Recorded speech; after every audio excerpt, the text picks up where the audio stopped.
Hello guys, फेरि तपाईहरुलाई मेरो अर्को ब्लगमा धेरै स्वागत छ र म यो ब्लग तपाईहरुलाई देखाउँदै छु। म गएकी थिएँ रासमेला र हेर्नु तपाईहरु पनि यहाँको भ्यूहरु नजाराहरु सबै थियो। मेरो मम्मी, मेरो जेडी, छोरी, मेरो बुढा अनि मान्छेको त घुइँचो मान्छे हेर्न आए जस्तो मात्रै भएको छ।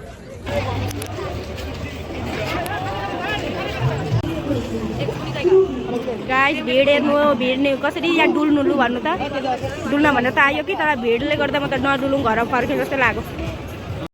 गाइस यी मूर्तिहरू हेरेर हेर्नु त कस्तो राम्रो लाग्छ हैन।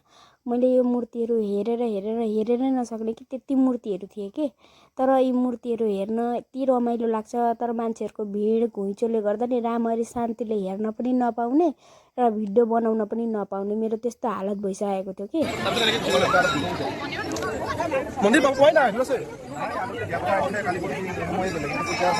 गाइस यो चाहिँ म कुन मेला गएको हो भने नलबारीको रास मेला गएको हो के भन्न बिर्सिरहेको थिएँ।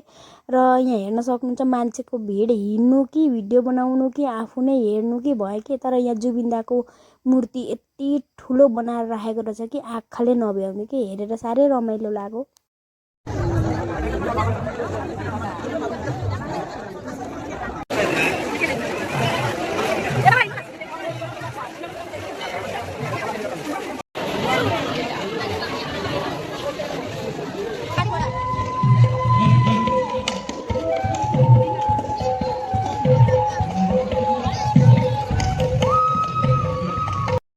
गाइस यो भयो अर्को दृश्य हेर्नु, यहाँ कति रमाइलो दृश्य देखाएको छ है। कसलाई मन पर्यो भन्नु होला।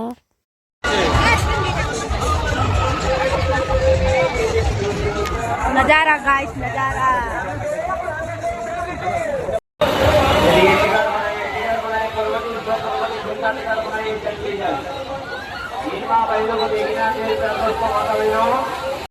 गाइस यति नै देखाउँदै मैले टुङ्ग्याएँ, किनभने धेरै ब्लगहरू बनाउन सकिनँ, धेरै नै भिड थियो त्यही भएर।